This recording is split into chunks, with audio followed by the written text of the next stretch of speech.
로마서 11장입니다. 로마서 11장 25절부터 36절까지 보겠습니다. 로마서 11장이고요. 25절부터 36절까지 같이 읽어보겠습니다.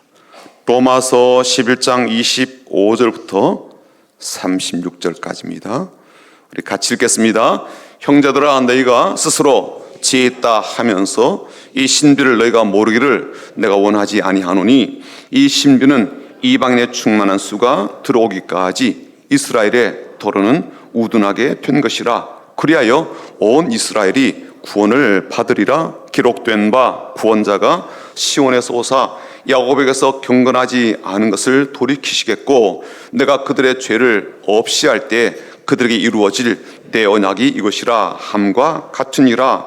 복음으로 하면 그들이 너희로 말미암아 원수 된 자요, 택하심으로 하면 조상들로 말미암아 사랑을 입은 자라. 하나님의 은사와 부르심에는 후회하심이 없느니라. 너희가 전에는 하나님께 순종하지 아니하더니 이스라엘이 순종하지 아니함으로 이제 긍휼을 입었는지라. 이와 같이 이 사람들이 순종하지 아니하니 이는 너희에게 베푸시는 긍휼로 이제 그들도 긍휼을 얻게 하려 하심이라. 하나님이 모든 사람을 순종하지 아니하는 가운데 가두어 두심은 모든 사람에게 긍휼을 베풀려 하심이로다. 깊도다. 하나님의 지혜와 지식의 풍성함이요, 그의 판단은 헤아리지 못할 것이며 그의 길은 찾지 못할 것이로다. 누가 주의 마음을 알았느냐? 누가 그의 모사가 되었느냐? 누가 주께 먼저 드려서 갚으심을 받겠느냐? 이는 만물이 주에게서 나오고 주로 말미암고 주에게로 돌아감이라.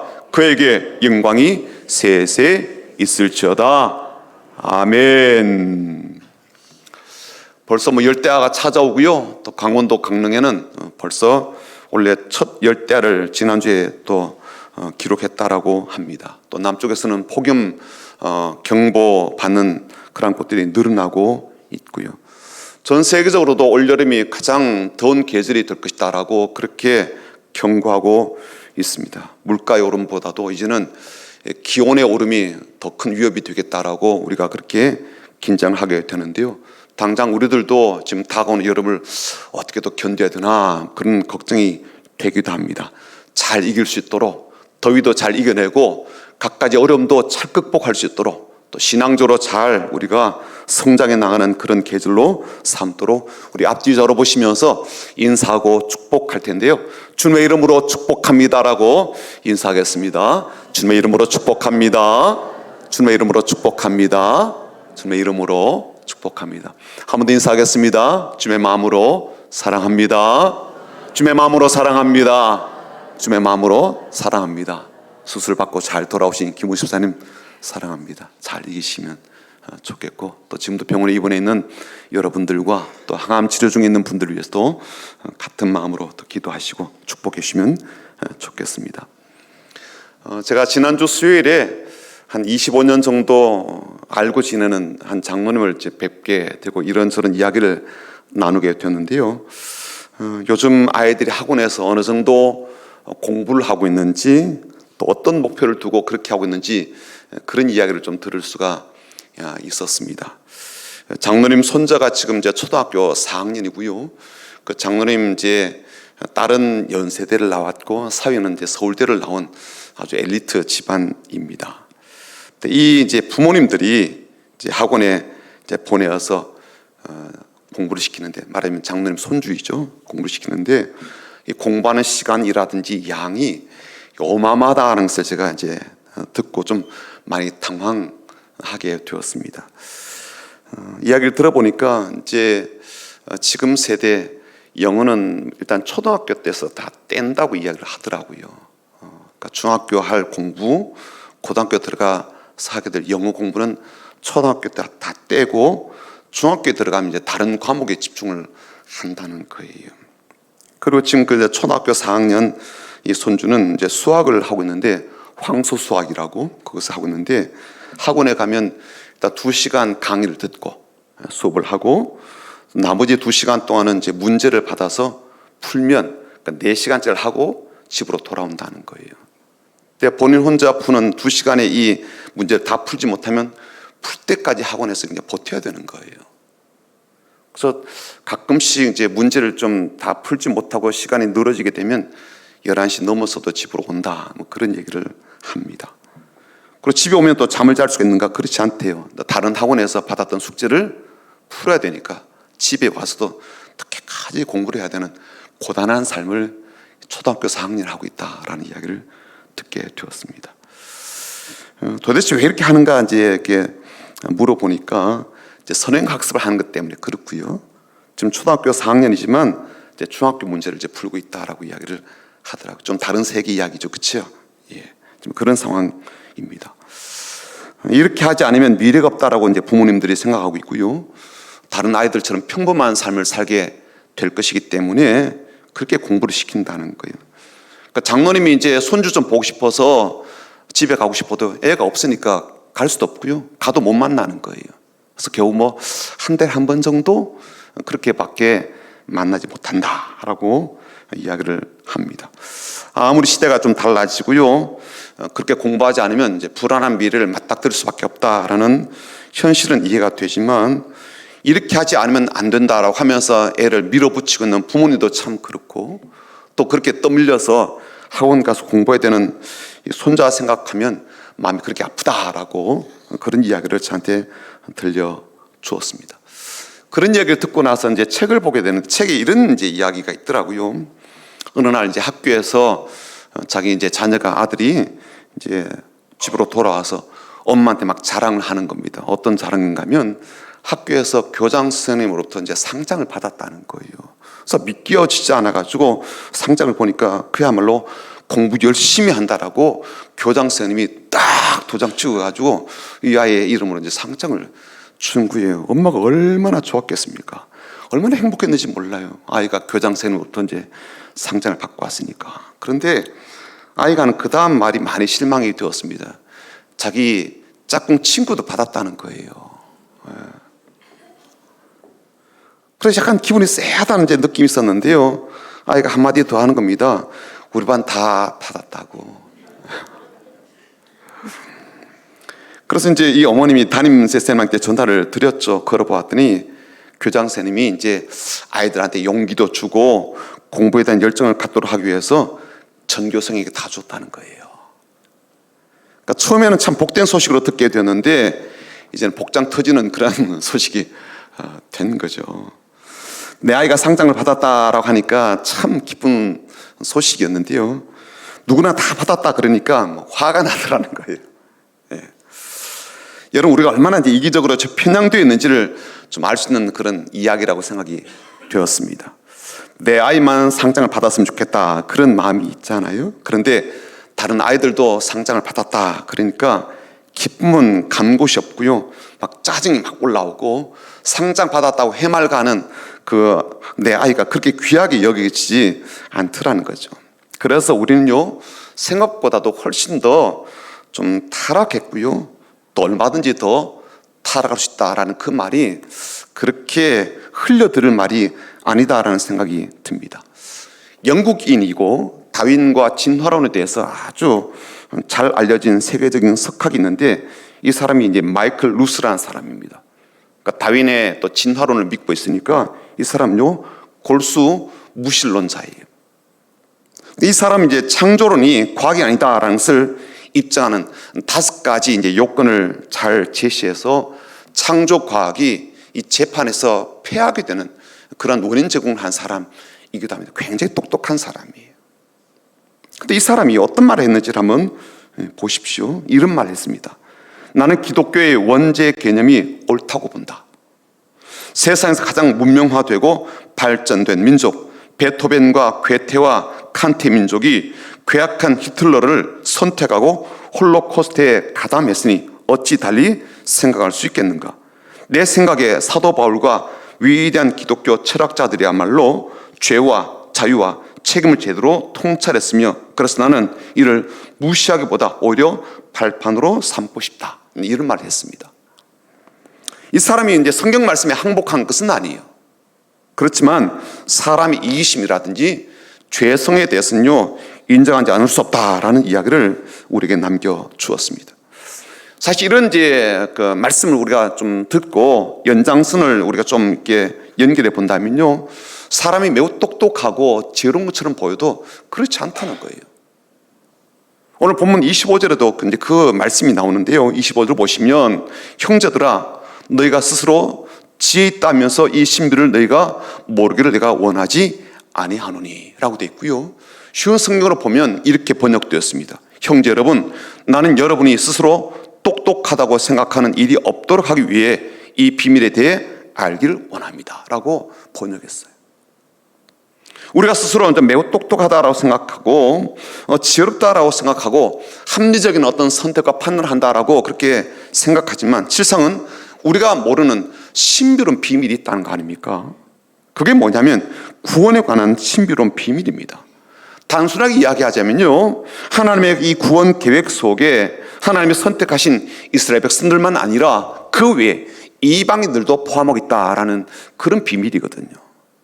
하나님은 단 한 사람이라도 구원받기를 원하셔서 미리 택하신 유대인들은 물론이고 이방인들도 구원하려는 계획을 갖고 계셨습니다. 그래서 그 일을 위해서 예수님을 십자가에 내어주시고 피 흘리심의 그 대가로, 그리고 그렇게 죽으신 예수님을 믿는 그 믿음을 보시고서 믿는 자는 누구든지 구원하시는 은혜를 베푸신다. 이게 이제 비밀이거든요.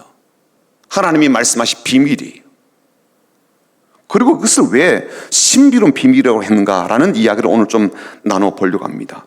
이 구원의 계획과 과정이 우리가 볼 때는요, 이해하기가 어렵고 납득이 잘 안 되는 내용을 담고 있어서 그렇습니다. 그래서 좀 신비롭다는 거예요.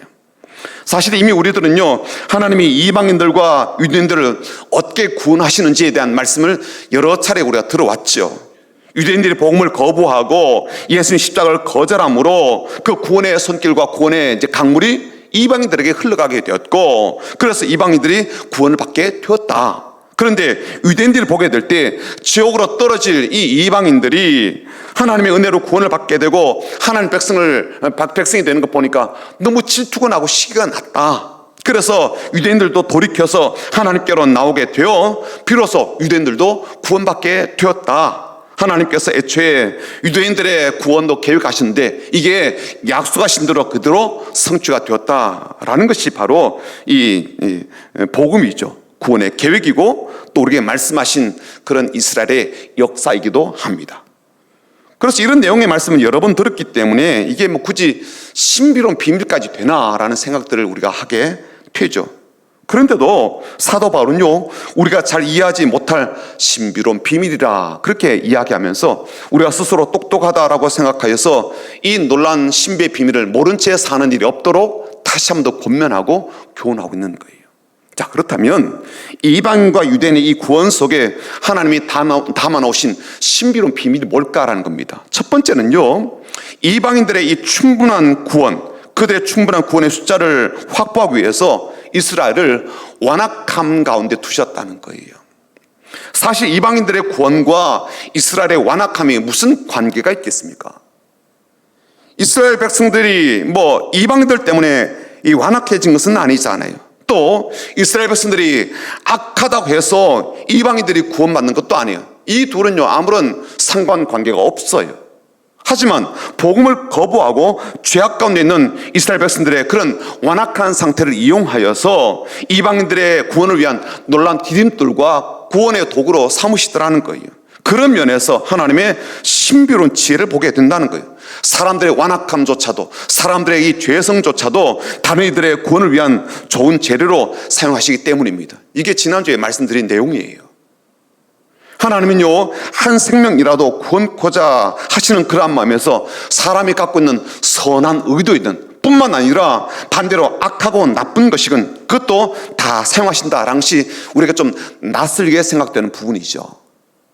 죄는 처벌하셔야 되는 게 마땅하죠. 나쁜 것은요, 정죄하시는 게 마땅해요. 그런데 그런 것들까지도 하나님의 이 구원 계획을 성취하는 일에 사용하심이 우리가 볼 때는요, 굉장히 좀 기이하게 보이는 거예요. 이방인들에 대한 충분한 숫자가 이 구원을 받기까지 이스라엘의 이 완악한 상태를 그대로 유지하신다는 거 아닙니까? 이게 좀 단순하게 볼 일은 아니죠. 왜냐하면 그렇게 완악한 상태로 있게 되는 이스라엘 백성들에 대한 하나님의 마음은 한없이 슬프지 않겠습니까? 많이 아프지 않을까요? 예를 들면 이런 거예요. 다른 아이가 치료가 될 때까지 내 아이도 아픈 상태로 있어야 된다. 그런다면요, 부모 입장에서 마음이 어떻겠습니까? 그런데 그런 상황까지도 하나님은 감수하시면서 이방인들의 구원을 이뤄내신다. 이게 하나님의 구원 계획에 담긴 신비로운 비밀이라는 거예요. 두 번째, 선택하신 이스라엘 백성들에 대한 이제 구원의 문제인데, 이들을 향해서 하나님께서 베푸시는 긍휼이 매우 깊고 크다는 거예요. 왜냐하면 하나님 백성으로 선택을 받았으나 이스라엘 백성들이 보여준 이 모습이요, 우리가 볼 때는 참 말도 안 되는 그런 모습을 보여주고 있거든요. 한번 보죠. 25절 한번 보십시오. 끝부분 보시면 이스라엘의 도로는 우둔하게 된 것이라 라고 되는데, 우둔함이 어떤 거냐면 완악하다, 완고하다, 그런 뜻입니다. 완고하다는 거예요. 이 사람들이 완악하다는 겁니다. 26절 한번 보십시오. 야곱에서 경건하지 않은 것을 돌이키시겠고, 그들 중에 어떤 사람들은요 경건하지 않다는 거예요. 27절은 뭐라고 되어 있습니까? 내가 그들의 죄를 없이 할 때 그들이 지금 죄를 짓고 있다는 거잖아요. 28절은요, 보응으로 하면 그들이 너희로 말미암아 원수된 자요, 하나님과 원수 관계라는 겁니다. 30절은 뭐라고 되어 있습니까? 이스라엘이 순종하지 아니함으로, 하나님께 순종하지 않는 무리라는 거예요. 그러니까 완악하죠, 경건하지 않죠, 죄인이죠, 하나님과 원수지간이죠, 심지어 순종하지 않습니다. 이런 사람이 누구라고요? 이스라엘 백성들입니다. 그런데 하나님께서 이방인들에게 긍휼을 베푸셔서 그들을 구원하시는 것처럼 이스라엘 백성들에게도 그렇게 긍휼을 베푸셔서 구원하신다라고 하는 것이 하나님의 신비로운 비밀이라는 거예요. 그래서 30절부터 32절까지요, 긍휼이란 말이 무려 4번이나 나옵니다. 보실까요? 30절입니다. 너희가 전에는 하나님께 순종하지 아니하더니 이스라엘이 순종하지 않으므로 이제 긍휼을 입었는지라. 31절, 이와 같이 이 사람들이 순종하지 아니하니 이는 너희에게 베푸시는 긍휼로 이제 그들도 긍휼을 얻게 하려 하심이라. 32절, 하나님이 모든 사람을 순종하지 아니하는 가운데 가두어 두시면 모든 사람에게 긍휼을 베풀려 하심이로다. 이 말은요, 단순하게 말하자면 비록 이스라엘 백성들을 완악함과 불순종 가운데 두셨지만 그 또한 하나님의 자비와 긍휼을 받게 하시는 과정 속에 포함된 일이더라는 거예요. 비록 그들이 이방인들의 구원을 받게 되는 일에 기여를 했다 할지라도 그것이 이스라엘 백성들이 구원받아야 될 이유는 아니거든요. 그런 조건은 아니에요. 오히려 전적으로 하나님의 자비와 긍휼로 인해서 이들이 구원받게 된다는 것 아닙니까? 그래서 그렇게 완악한 자에게 긍휼을 베풀어 주심이 하나님의 신비로운 비밀이고, 순종하지 않고 하나님과 원수처럼 지내는 그러한 사람들을 도리어 자비로 덮으시고 긍휼을 베푸셔서 그들 하여금 다시 한 번 더 하나님 백성, 거룩한 백성으로 삼아주고 복내려 주심이 우리가 감히 이해할 수 없는 이 거룩한 은혜의 비밀이라는 거예요. 그 비밀 가운데 우리는요, 하나님 마음을 비로소 알 수가 있는데 29절입니다. 그 마음이 어떤 마음인지를 이렇게 드러내셨어요. 같이 한번 읽어볼까요? 29절입니다. 하나님의 은사와 부르심에는 후회하심이 없느니라.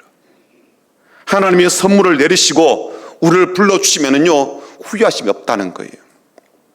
여러분, 그렇게 망나니 짓을 하는 이스라엘 백성들을 보시면서 하나님요, 그들을 선택하신 것에 대해서 단 한 번도 후회하심이 없었다 라는 것이 좀 놀랍지 않습니까?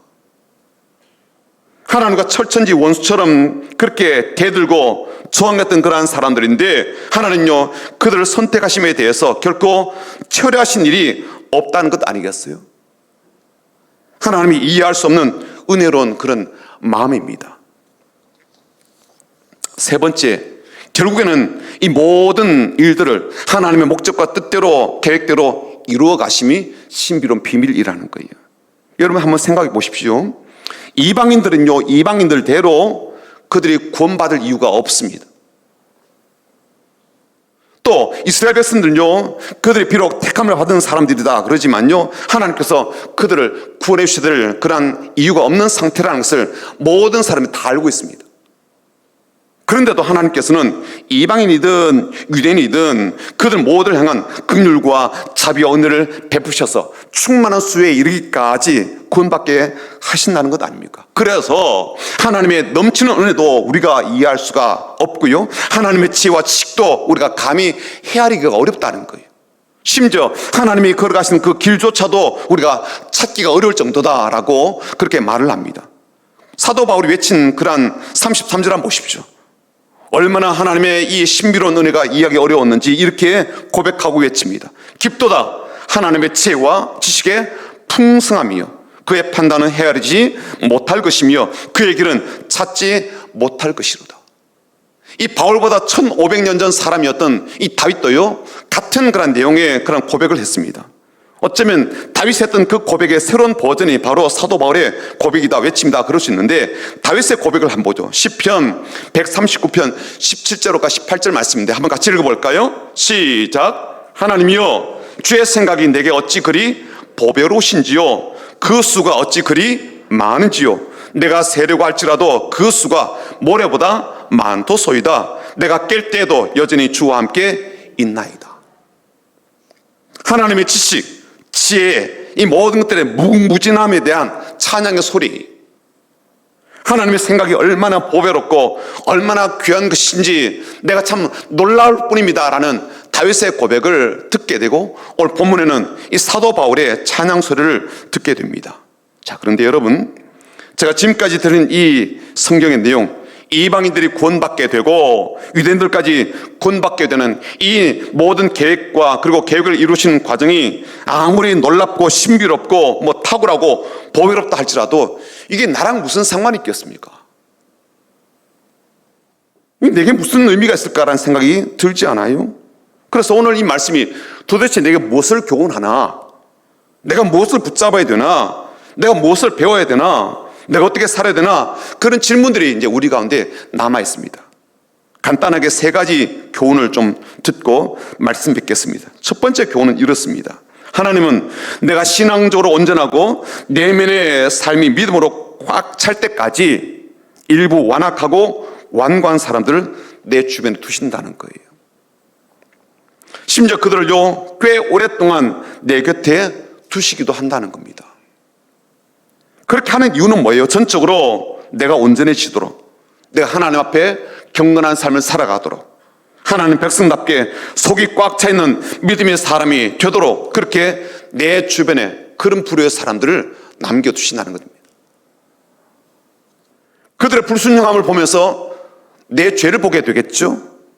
그들의 완고함을 보면서 나의 고집과 집착도 보게 됩니다. 그들의 완악함을 보면서 나의 이중성과 나의 교만함도 보게 되는 거죠. 그래서 우리의 삶이 그렇습니다. 하나님이 아니면 아니 됩니다. 예수님이 아니면 아니 됩니다. 십자가가 아니면 안 된다라는 그런 믿음을 갖게 하시는 것이죠. 내가 하나님의 자녀답게, 하나님 백성답게 그렇게 무익은 사람이 되도록 내 주변에 내가 좀 힘들어하는 사람 혹은 고통을 주는 사람들을 두신다는 거예요. 성경에 보면 그런 말씀이 있거든요. 철이 철을 날카롭게 한다라는 말씀이 있습니다. 그런 것처럼 이렇게 날이 서 있고 뾰족한 마음을 갖고 있고 자기 멋대로 된 그러한 사람들을 내 곁에 두셔서 나로 하여금 하나님 앞에 내가 참 잘 벼린 칼과 같이 그렇게 다듬어지고 수리가 되고 고쳐지는 존재가 되도록 하신다는 겁니다. 두 번째는요, 우리를 향하신 하나님의 마음은 오로지 긍휼이라는 거예요. 하나님께 순종하지 않는 그런 자라도 하나님은 단 한 번도 이 긍휼의 마음을 거두신 일이 없습니다. 오늘 저는 특별히 본문 가운데 크게 울림이 되는 그런 말씀이 뭐냐면, 하나님이 우리를 부르시면 후회하심이 없다라는 말씀이에요. 여러분, 사실 우리가 살아오면서 후회되는 일들이 한두 가지 아닐 거예요. 그래서 우리가 하는 말들이 있잖아요. 자식 때문에 살아요. 저희 어머니가 했던 말이에요. 제 차례 때문에 산다. 죽지 못해 살아요. 목구멍이 포도청에서 먹고 살기 위해 삽니다. 내 발등 내가 찍었죠. 이런 말들에 담긴 게 뭐예요? 후회잖아요, 후회. 그렇죠? 내가 이런 꼴 당하려고 애 낳고 미역국 먹었나? 뭐 그런 이야기 다 후회에 대한 이야기잖아요. 삶에 대한 비애이거든요. 지나온 삶에 대한 탄식이잖아요. 그 지나온 삶에 수많은 이제 선택이 있었고 그 선택 중에 일부분은요 후회가 된다는 거예요. 심지어 그렇게 선택했던 내 자신에 대해서 얼마나 원망이 되는지 몰라요. 그런데 하나님은요 단 한 번도 나를 보시면서 후회하신 적이 없대요. 나는 내 자녀 보면서 후회가 될 때가 있단 말이에요. 하나님은요 나를 바라보시면서 한 번도 후회된 적이 없다는 겁니다. 하나님께 후회가 될 만한 일을 내가 안 했다 그런 뜻이 아니에요. 그렇죠?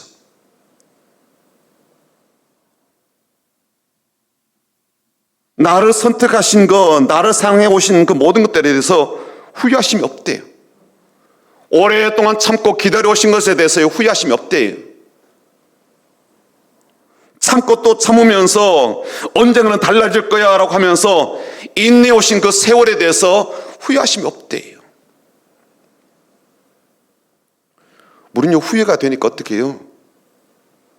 나이가 많은 상태에서도 이혼을 하더라고요. 그렇죠? 더 이상 못 살겠다는 거예요. 남은 생애만이라도 나 좀 자유롭게 살고 싶다라고 해서 갈라지잖아요.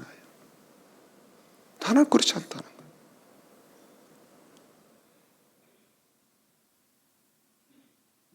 설사 나는 나에게 절망하더라도 하나님은요 나에게 절망하지 않으신다는 거 아닙니까?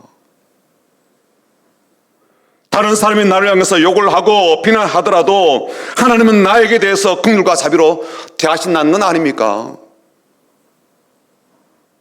내가 더 이상 내 삶에 대해서 기대를 가질 수 없다 할지라도 하나님은요 그런 나에게 대해서 화려한 꿈을 꾸시고 그리고 위대한 기대를 품고 계시다는 거 아니에요? 나는 내 꿈 더 이상 없어라고 접어버렸어요. 하나님은 여전히 꿈을 꾸고 계신단 말이에요. 심지어 어떤 사람은요 내가 예수 믿은 거 후회된다라고 해도요 신앙생활 열심히 그렇게 해도 뭐 이렇게밖에 안 된다라고 이런 수준밖에 안 된다라고 할지라도 그래서 내 삶이 후회된다라고 할지라도요 주님은 한 번도 나를 보시면서 이따가 사라지는 안개라고 아무도 기억해 주지 않는 연기처럼 그렇게 여기지는 않았단 말이죠. 설사 우리의 존재가 그렇다 할지라도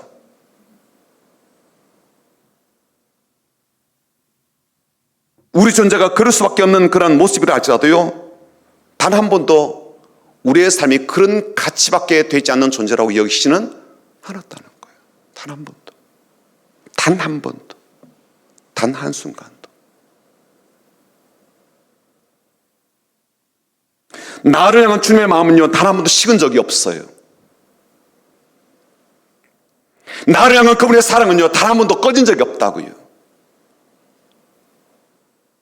나를 위한 주님의 기도는요 단 한 번도 멈춘 적이 없어요. 세 번째 마지막으로 그래서 결국 내가 돌아갈 곳은 주님밖에 없다는 거예요. 36절은 뭐죠? 36절 같이 읽어봅니다. 이는 만물이 주에게서 나오고 주로 말미암고 주에게로 돌아감이라. 그에게 영광이 세세 있을지어다. 아멘. 모든 게 주님으로부터 나온대요. 이 만물이라는 단어 속에는 우리가 보고 듣고 먹고 마시고 하는 모든 것 다 포함된 거죠. 우리 필요한 돈도, 건강, 지혜, 지식, 뭐 일자리, 사업과 관련된 모든 것 다 주님께부터 나온다는 거예요. 우리의 구원도, 우리에게 필요한 힘도, 소망도, 능력도 주님으로부터 나옵니다. 사람에게서 나오는 것도 아니고요, 돈으로부터 나오는 것도 아니라는 거예요. 나에게서 나온 것은 더더욱 아닙니다. 모든 것은 오로지 주님으로부터 나옵니다. 그리고 그 주님께서 이 모든 것을 관장하신다는 거잖아요. 그분의 손을 거치지 않은 일이 없고 그분의 계획에서 누락된 일이 없으며 그분이 모르시는 게 없더라는 거 아닙니까? 그래서 우리의 근심과 염려도 그분께 맡기라는 거잖아요. 해결하지 못해서 근심하고 내 생각대로 안 되어서 염려하고 불안해서 걱정하는 그 모든 일들을 다 주께 의뢰하라는 것 아닙니까?